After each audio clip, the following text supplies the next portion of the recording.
Good morning and welcome to my channel. I'm Jennifer and today we're going to talk all about joyful homemaking. Does that sound like an oxymoron to some of you? Well, let's see if we can just kind of talk through this throughout the day. So we're just going to go about our day, and I have a whole lot of questions that I asked you guys. God, it was probably already a month or two ago. I asked on the community tab, and we're just going to kind of go about the day, and I will answer those questions as the day unfolds. First one is how to incorporate kids into chores without feeling like it's a chore and teaching them a good work ethic. Well, first off, kids are kids. And anytime that you ask them to do something or tell them to do something that was not something that they came up with on their own, they're going to feel like it's work. And a lot of kids, I mean, depending on their temperament and everything, but a lot of kids are going to balk at that. So I guess I just say, just incorporate it from the beginning. I guess I do use the word chore, but oftentimes I use the word job, like it's time to do your morning jobs. And so everyone just has their basic morning things to do. And then there's always like what I would call a family chore or a family job on the list. And that's something that you do that's not just taking care of your own space or your own body. So currently, how we have it set up, Joseph collects the dirty laundry, Peter unloads the dishwasher, Maria folds everybody's socks, and Sam right now, he'll either have to do garbages or sweep and vacuum like the porch area and the schoolroom. So I think just kind of incorporating it as something just like they would brush their teeth, and I know kids balk at that too, but just like brushing their teeth or eating breakfast, they also have to do, you know, a morning job along with that. Something that I have done on and off is to make sure that my kids get all their other jobs done in the morning before they eat breakfast. Something about, you know, wanting to eat makes them get the other things done. Now, I'm not always perfect about that, and we've had, you know, times where it's worked better than other times. Anyway, that is kind of one thought I have on that. Temperament, so your kid's temperament definitely plays into this. Some kids just have more of a servant's heart, and that's just like their temperament. They want to please, and some just don't. And so I think just if you're interested in that at all, just go like to Amazon or go to your library or something like that. Type in, if you have like an online library system, just type in temperaments or something, and you'll find all kinds of books will pop up with different looks at personalities and temperaments and things like that. I've always find that very fascinating, and it is amazing how true it is, and you can just see it in your kids and in how like they behave and things like that. So another thing that we have done over the course of the years is sometimes to just set a timer, like, hey, we're going to just clean up for 10 minutes. I don't think that works actually in our family. It has not worked fabulously, because when the 10 minutes is done, like I feel like, well, they were really only actively cleaning 2 of those 10 minutes. So then I'm like, well, no, the timer isn't the end because you didn't get anything done. So I tend to like more just sort of giving them a little zone in the house, like, okay, your job is to get the dining room table cleared off, get the floor all around the dining room table cleaned up, and not just your stuff, but everybody's stuff. So if we all take a room and we all just kind of try to get that room picked up, it kind of helps. Okay, here we go. We're going to get started, or not started, but we're going to work on the pinata again today. Whoa. We have had the hardest time this year. We have never done this before, but I think I showed you in like the last vlog here that our balloon popped overnight the very first night. Looking back, I do think that we should have just started over from scratch with a new balloon, but we didn't. We kept on trying. It wasn't smoothing out, so Warren put some wire around it, and then yesterday we taped the whole thing to try to give somewhat of a smooth texture, and now we're just going to, if you're new here, what we're going to do is take all these newspaper strips and dip them into a bowl with this Purex Stay Flow liquid starch, and then we will smooth that all around our pinata. Oh man, I wish it would have been a different year when our pinata turned out well, that I would have been videoing, but I'm not. And this is what we have this year, so here we go. Let's make it happen. Someone is asking for a cleaning routine. Now, I don't have a set cleaning routine currently. I have I mean, over the course of, I've been making a home as a married woman since 1996. So it's been a long time. And I've just sort of come into, I guess, what works for me. And it's different depending on when I had babies, a lot of little kids at home. It looked very, very different at that time, what a kept home looked like compared to now. One of the things that really, really helped me when I was at a point where I just felt completely overwhelmed with the house and everything. Well, one, you have to try to declutter and get rid of stuff, because if you have nowhere to put it, then you really can't clean. And then number two, I read some of the Fly Lady books. And just go to your library's website or go onto Amazon, type in Fly Lady, and you'll get a few different books will come up at this point.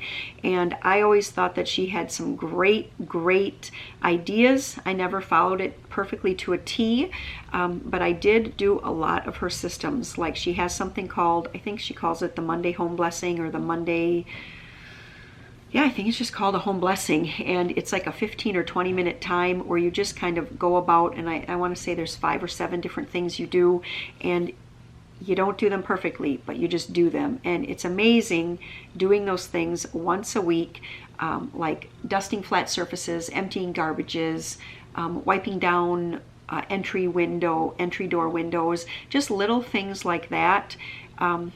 After the course of about 4 weeks of doing this every single week, it really does make a big difference.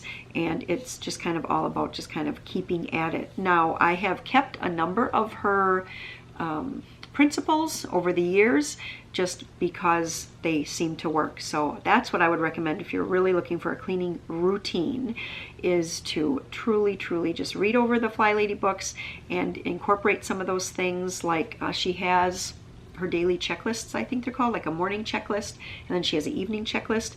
Those were very helpful for me when I was in the time. I still have them. I don't use them, but I still have them in a binder in plastic sleeves.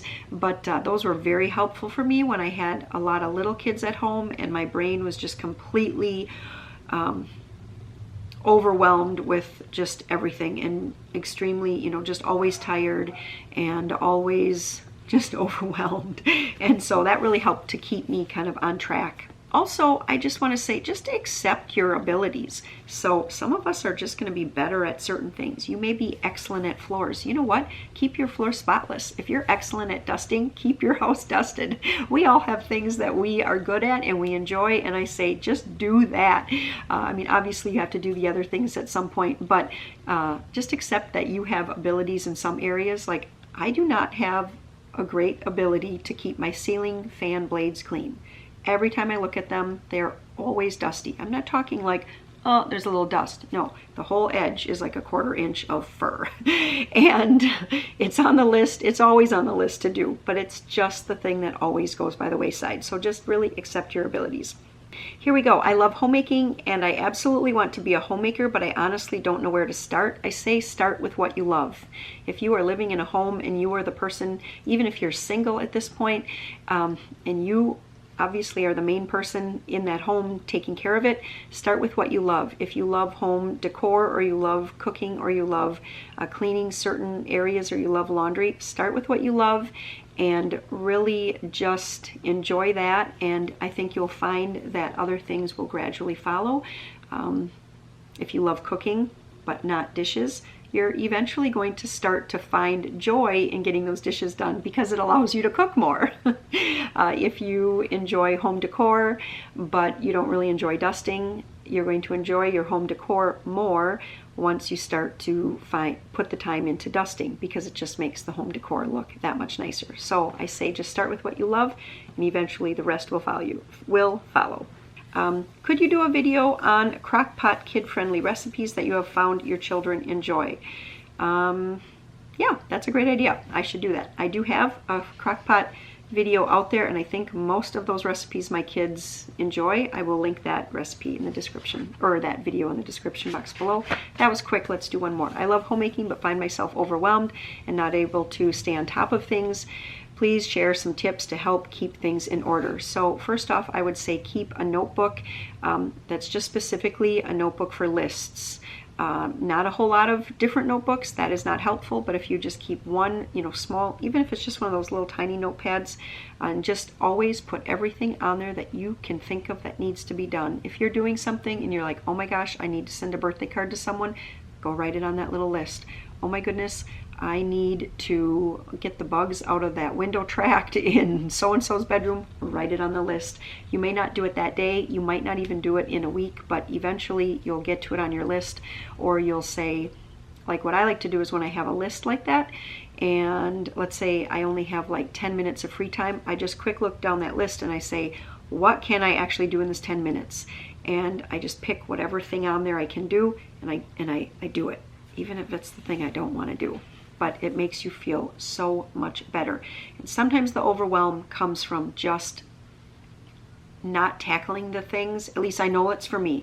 When I know that I have all these things to tackle and none of them are things that I really enjoy, I start to feel overwhelmed because I think there's no way I'm going to be able to get all of this done, because what I really want to do is either garden or cook or whatever it might be. And so sometimes just saying I'm going to tackle one of these for 10 minutes or 15 minutes, it's like I can do anything for that amount of time. And that really helps me anyway to keep that overwhelm under control. Now, I will tell you, if you're in that time in your life where all your kids are little, sometimes the overwhelm is just the way it is. And if that's how you're feeling, you are okay. I'm going to say that again. If you have a lot of little kids at home and you are feeling overwhelmed, you are okay. I think every single mom feels that way. And so it will get better, and those kids will start to grow up. They will start to be an asset to your home and not just always, I don't want to say burden, but like what's the opposite of asset?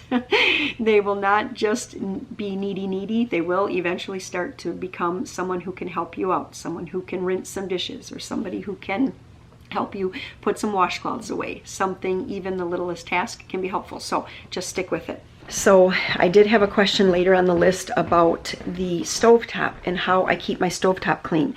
Now I want to tell you, I don't think I keep it that clean, but a little story here, like 2 or 3 different times that Nick has stopped over, as he's walking by the stovetop, he's like, man, is that shiny? He's like, every time it's so clean.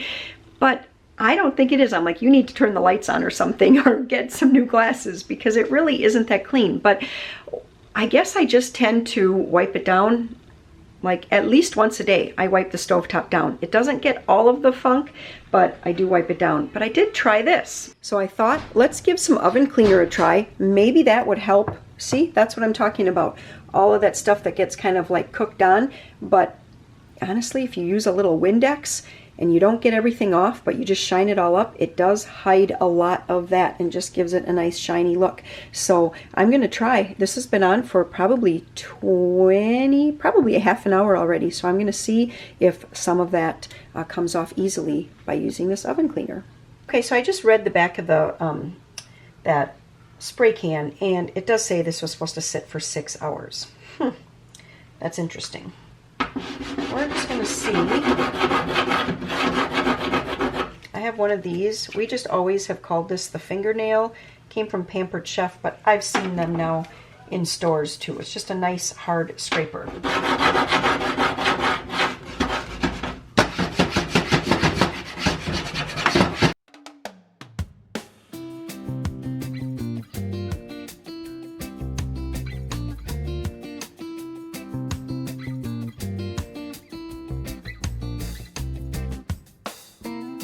All right, this is taking a whole lot of elbow grease, and I would say that if it wasn't daytime and I was going to need my stove, I would let this sit. I would put this on at night and let it sit overnight, because it is actually really taking off these little black cooked on bits. It's taking some elbow grease though, but I can tell that it's coming off better than if I hadn't used this at all. I'm going to try a magic eraser. I've kind of have a old one here, and see how that works. And that seems to be helping some too. I'm also going to try one of these scrapers, or not scrapers, but scrubbies, and see how this works. That's not really working much at all.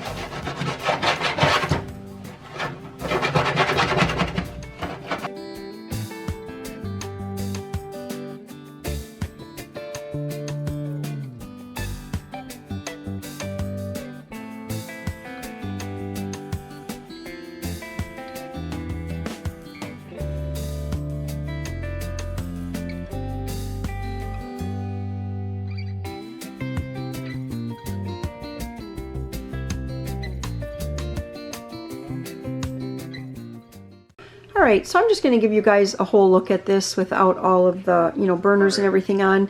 So this would be an area that when I originally sprayed, it didn't get any spray on it at all. This would be an area that did get sprayed, and I just about got that off. Now over here, this is my, my favorite burner. You guys have a favorite, right? And this is the one where I probably tend to get the most splattering and just stuff. And it's not fabulous by any means down here, but I mean it's better. It's definitely better. And once I get everything on, and I get the grates on and everything, which I put my grates right in the dishwasher. I know I had another question on, I don't even know where it was, but someone had asked about my grates. I just put them in the dishwasher and call it good. They fit perfectly in my lower racks.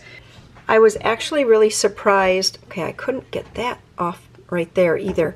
I was very surprised at this. Look, you can see where the spray got. Look at how perfectly shiny that is there. And look at how yucky that is. So, I don't know. Do I spray the rest of that and let it sit for a while and come back? I hope I'm not doing damage. Yeah, but this is just so silky smooth right here, and this is all like rough. All right, so anyway, that's what that oven cleaner did to the top of my stove. It's better, not fabulous, and that's all I have to say about it. Maybe if I had left it the full 6 hours or overnight like it said, maybe it would have lifted more of this up. I don't know yet because I haven't ever done it like that. But anyway, I'm going to get everything put back together, and I'm still happy that it looks that shiny. All right, in our household, it is 20 to 2 right now. Lunch is all wrapped up. The kids are actually outside. We did some dishes. So like after lunch, I usually take a good 30 minutes at least to just sort of regroup the kitchen a little bit after whatever has happened there in the morning, and just kind of get dishes started. Or if the dishwasher needs to be unloaded, Peter does that. If it needs to be loaded, I usually do that. If we need to have some extra dishes, Maria and I will kind of tag team and get that done. So anyway, that's what we were doing. Okay, so our next question here is, I have a hard time balancing homeschool and homemaking. It seems that homemaking is always put on the back burner with homeschool in first place. So in our home, and I guess my opinion about that is that everything has its time. So there are times when you're going to put all of your effort into homeschooling, and there's going to be times when you're going to put a whole lot of effort into homemaking. In homemaking, I mean like the cooking, the cleaning, that type of thing. And so it really is just, sometimes that comes down to a daily thing. Yes, Maria? Are we going to do the rest of school? Yeah, I just have a little girl coming in saying, I want to do school, I want to do school. I said, in a little bit. So what I just find is that sometimes in any given day, you might have times when you're more focused on homeschooling or more focused on homemaking, and there might be like entire days where you're just more focused on homemaking or homeschooling, or maybe even an entire week. And my personal opinion is that there is not anything wrong with any one of those different ways. They all kind of have their place. There are times when we are just super focused on school, and I cannot believe how much we can get done. When I say that, like, there are days when I feel like for maybe 2 or 3 days in a row, we will get so much done that it feels like maybe we've gotten an entire week of school all done in 2 days. Like all the lessons and everything. And then there will be weeks, then there might be a week where we don't do a whole lot of school other than maybe a couple little seat work things each day, and we just spend a whole lot of time doing more of the homemaking things. Grocery shopping, meal planning, cooking, cleaning, prepping food ahead, preparing for holidays, things like that. So, yeah. Yes, Michelle, it is true that definitely it is a balance, and it really is just kind of finding that balance and then giving yourself, telling yourself it's okay. That's really what it is, because I think we're harder on ourselves than anybody else out there is on us. And so, hi, you came in from outside, huh? You got some books? Mm-hmm. Nice. It's pretty cold out there today. Mm-hmm. Your hands are freezing, Joseph. Oh my Ow, gosh. ow, ow, ow. Here, you sit down. No. Joe, you're going to have to whisper. He came in and he is determined that he is going to read right here where I'm filming. All right, I'm going to do one more question here. And this says, okay, and Dana asks, what inspired you to write the cookbook? Well, basically, there's a few things. Number one, I've always had a love of cookbooks. I say in my cookbook that I can read a cookbook like a novel. Just the other day, I pulled out like an old cookbook that I had gotten, actually from a lady who passed away. It was like their family cookbook. And I got that out, and I was just rereading all the recipes that I've already read. But it was amazing. I found a couple new things that I wanted to try. I actually made some cocoa banana. It was cocoa banana bread, but I made it into muffins. They turned out really, really good. Just a teeny hint of banana, lots of cocoa flavor, though that was a good recipe. I'll have to share that with you guys sometime. And so that was one of the reasons why I wanted to write a cookbook. Another reason was just because my recipes were turning into a disaster. So many of my recipes, the paper was so grease stained that only I knew what the recipe said. You might see a 1 and a little bit of another letter. It's like, oh, that's 1 cup of chocolate chips. And my kids were like, how do you even know what this says, Mom? And then as our older kids became older and were moving out, I was like, it would be so nice to have some way to give them, just give them at least a start, because there were a number of recipes. Emily would be texting me, Mom, can you send me the recipe for cinnamon muffins? Or Nick was like, Mom, can I get the recipe for hugging kiss soup, or whatever it is. So I just thought that would be a great thing. And that's how the cookbook was born. And thank you guys so much for your support. I am just going to, today or tomorrow, going to be placing a second order for more cookbooks, because I'm just about to box 14. And that's how many boxes were delivered to me. So I'm so excited. So this person says, you never try to portray a perfect home or meals or parenting. I am so happy that you said that, because I do not have a perfect home. I am not a perfect parent, and I do not make perfect meals. But I do just share because I want to encourage you all. Everyone starts someplace. Everybody starts as a brand new, whatever it might be. What do we have here? You start as a brand new cook, or a brand new meal planner, or a brand new parent, or a brand new homemaker, home decorator. Sorry for all of Joe's sniffling. He was just outside and it's so cold. But everybody starts at square one at some point, and I think it's just great to be able to I just want to encourage people, really, this is it, is I just want to encourage those young moms who are out there that it is okay to not be great at all of this, and it will come. You will get better, and practice makes progress. Not perfect, but it will make progress. And it's just so good, I think, for younger moms to see older moms say things like, I was not always like this. I didn't always have it figured out. Not that I have it figured out now, but more so than I did 24 years ago. Anyway, so I am so happy to hear people say that, that when they do come to my channel, you're not thinking that everything is perfect, because that, I would never want anyone to think that.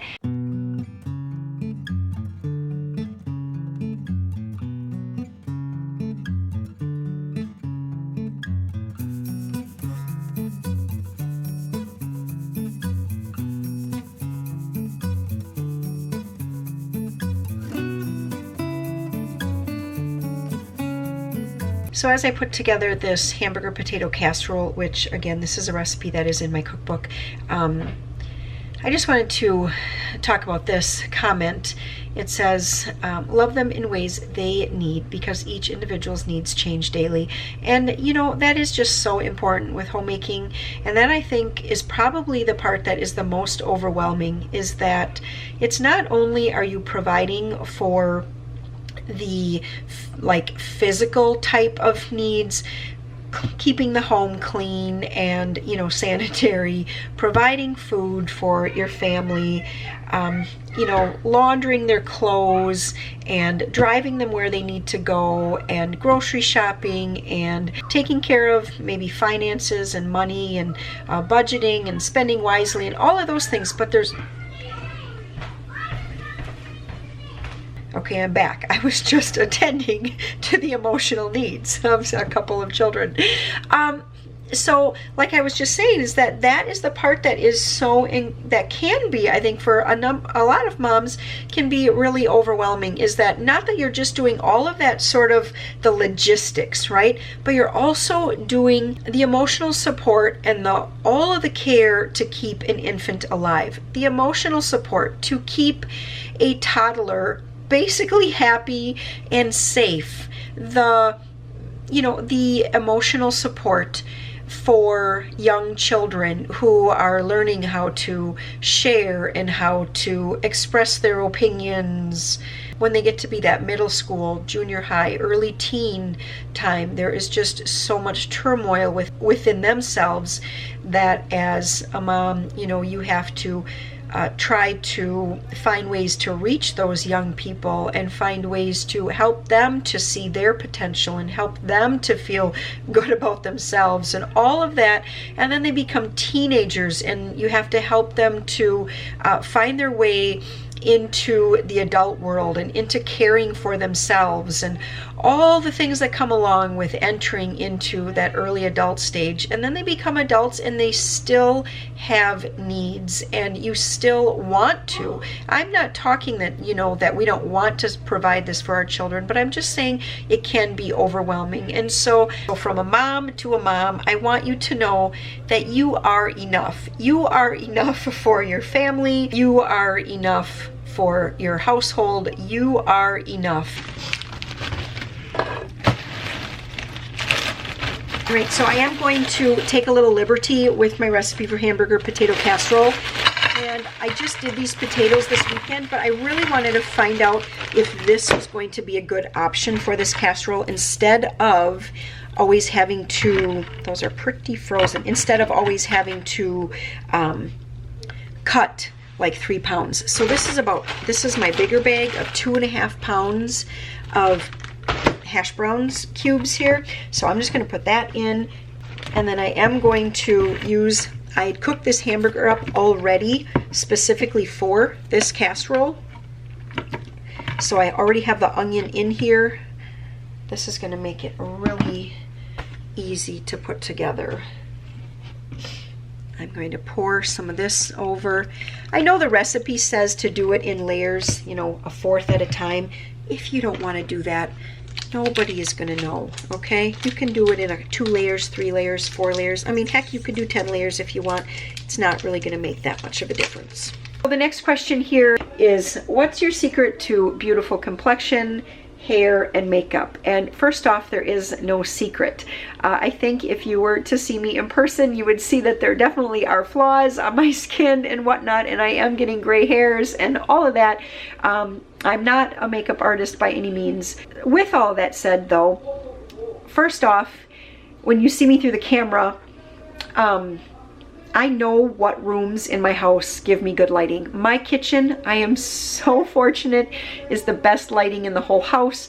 Something about the warmth of our cabinets and the north light is good lighting. And I always find that when I am editing, it just looks, my skin looks really good. I do use cranberry seed oil, and the first time I used it, it wasn't because I bought it for myself, it's because it was sent to me and I tried it out and I've been using it ever since. I use it on my eyebrows every single day. I feel like it has thickened up my eyebrows. I do use it on my skin just about every single day, either morning or night. And I like it. I do like it. the scent of cranberry seed oil reminds me exactly of cranberry harvest, and it's very earthy and maybe even a bit acidic, if I would say. But anyway, it's a smell that I've become very accustomed to living where I live, and I like it, you know, quite well.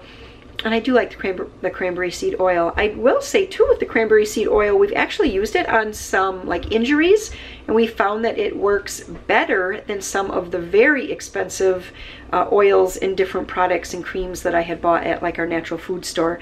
And when those weren't working quite so well, one of the times when Sam had a big accident right out on our patio, I don't know, you guys remember that? He pushed off on a, what was that? On a big wheel, and it broke in half. Anyway, hi. So when that happened, hello. Yes, hi, Joe. I need my phone. I don't want you monkeying with it. Anyway, when that did happen, Joe's here now.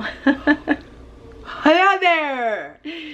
Okay, so, but when that did happen, and some of the more expensive creams that we had bought, thinking that that would help so he didn't like get scarring and stuff, when that wasn't working so well, I'm like, why aren't we using cranberry seed oil? So we put that on, and it worked wonders. He was like, I don't like the way this stuff smells or feels, but wow, it works. So, okay, so there's that. Hair and makeup, I have no secrets. Watch some YouTube videos, get some ideas for makeup.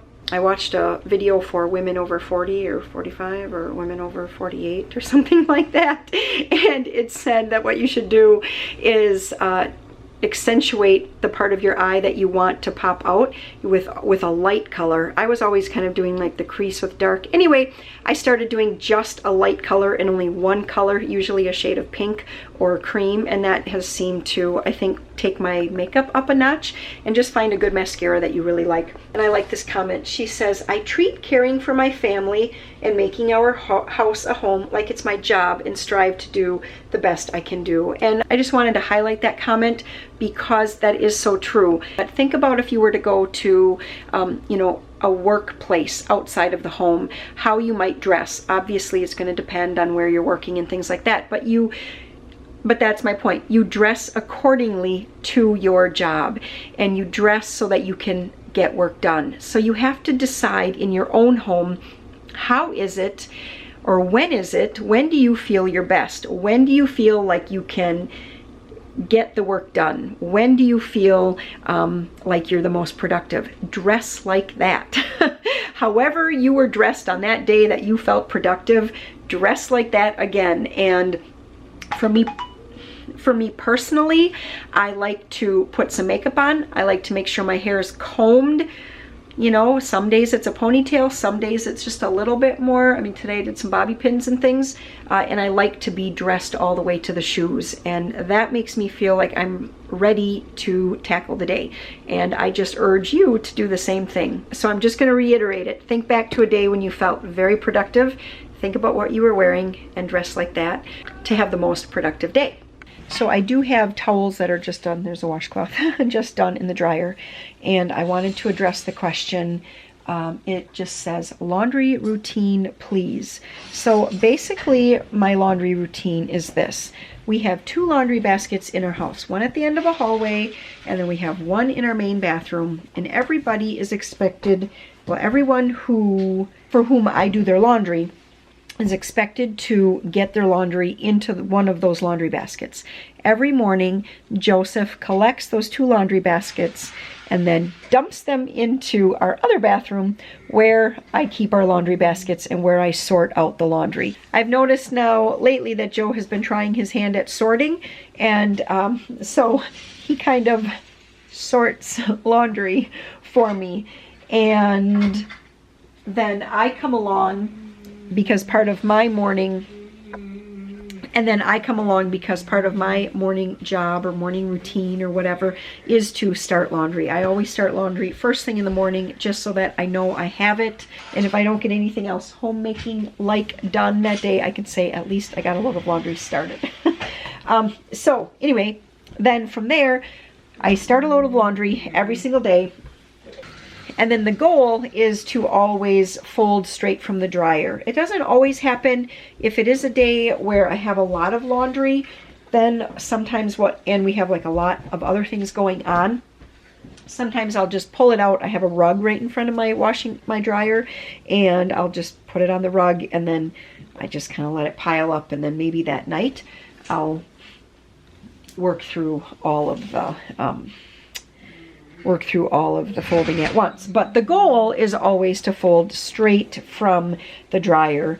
And I have one of those like folding sort of tables or whatever right over top of my washer and dryer, and I just fold it right to there. Now, part of having a laundry routine too, I think, is knowing your children and knowing when they are ready to do their own laundry. So laundry has never been something that I have not liked doing. So I have not ever like delegated that out fully to one of my kids or something like that.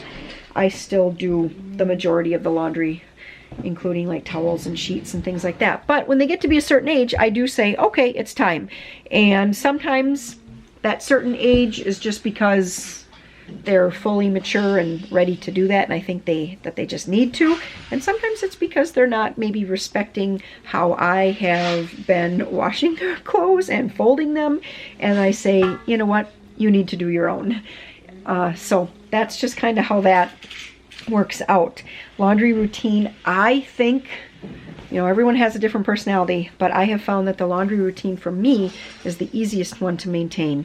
And that is just because it's just so specific. It's like laundry baskets, sort the laundry, get it in the washer, transfer it to the dryer, fold it. The putting away does sometimes take a little longer, but what we do is part of their morning job is they have to put away their own laundry. So in the morning, they just come out here, they look at their pile, and if they have a pile, they take it back and they put it away. I found over the years that I would rather just do laundry every single day, or at least look at the laundry situation every single day rather than have a laundry day. I did try at one point when I was doing everybody's laundry, like 7 kids. Nobody was really at the point of doing their own laundry yet.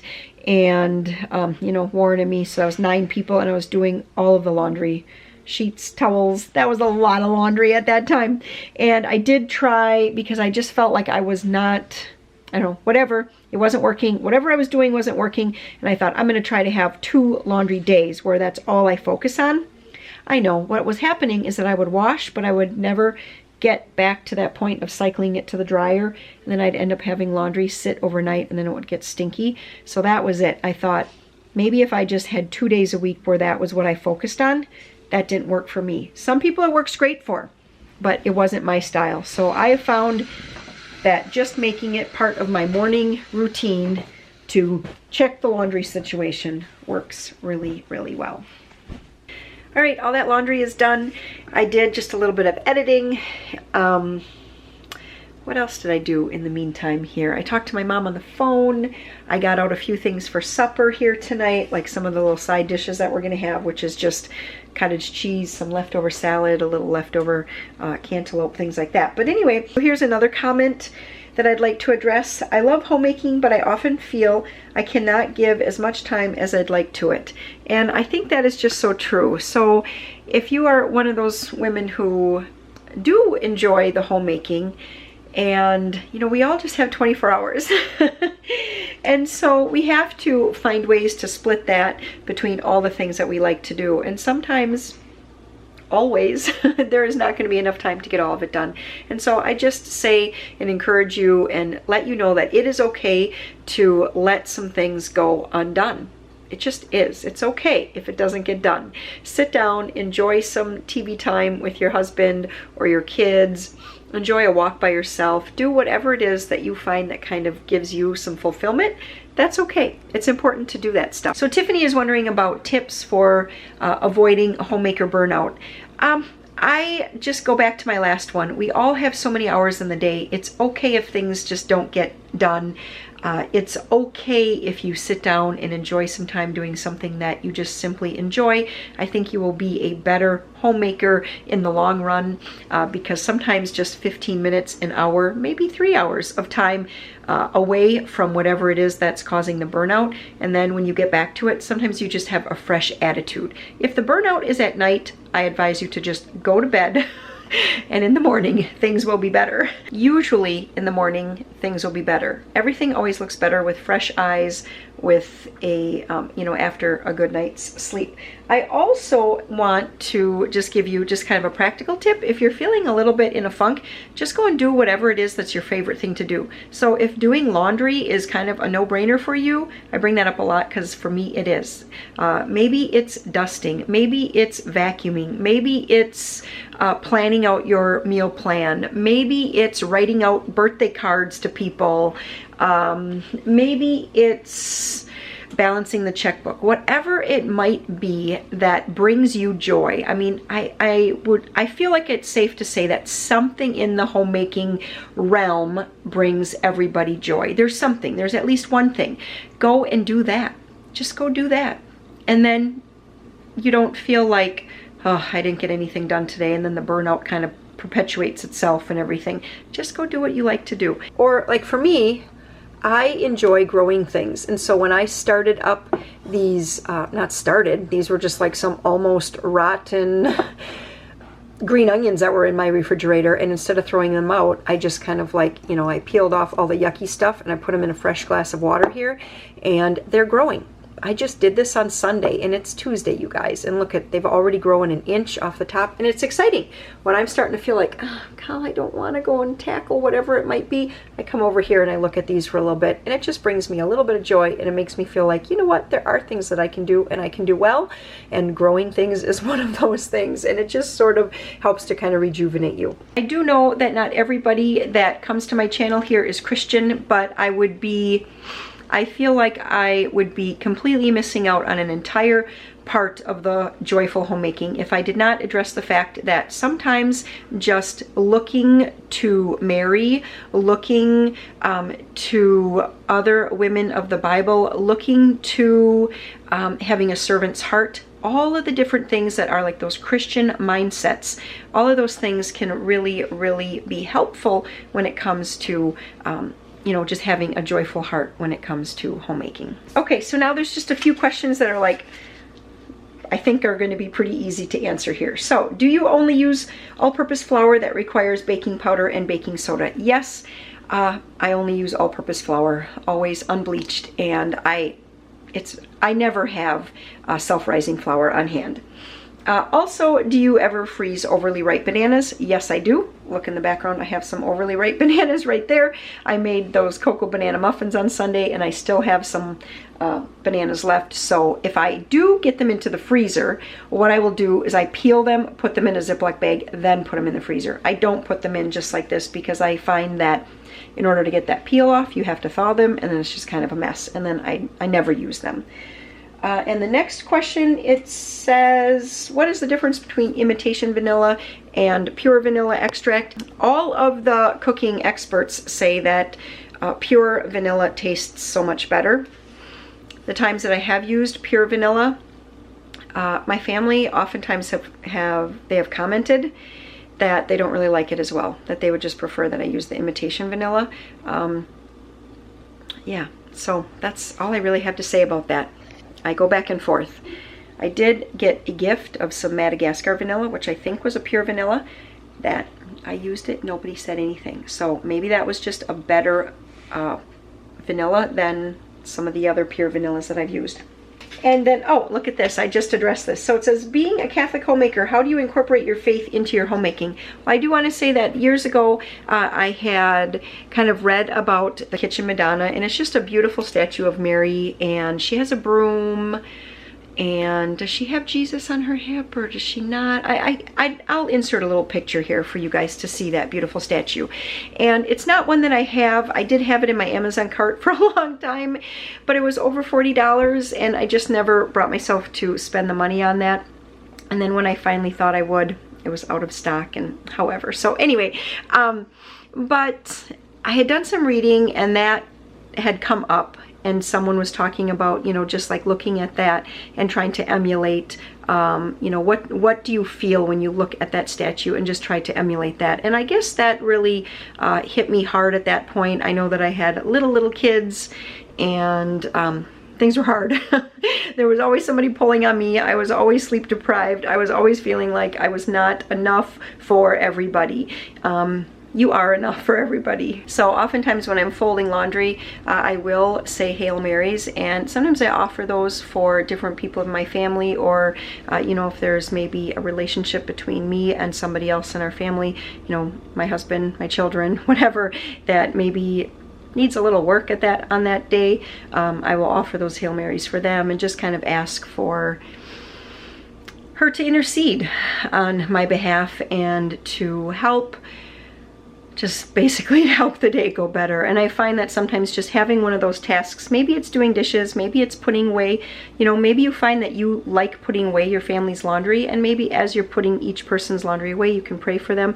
Different things like that, I think, are just helpful. They don't have to be great big, you know, showy things, but just little things that are in your heart, I think really, really, they eventually do, even if they're maybe not, maybe if you don't feel them right away, eventually you will find that it will change your heart.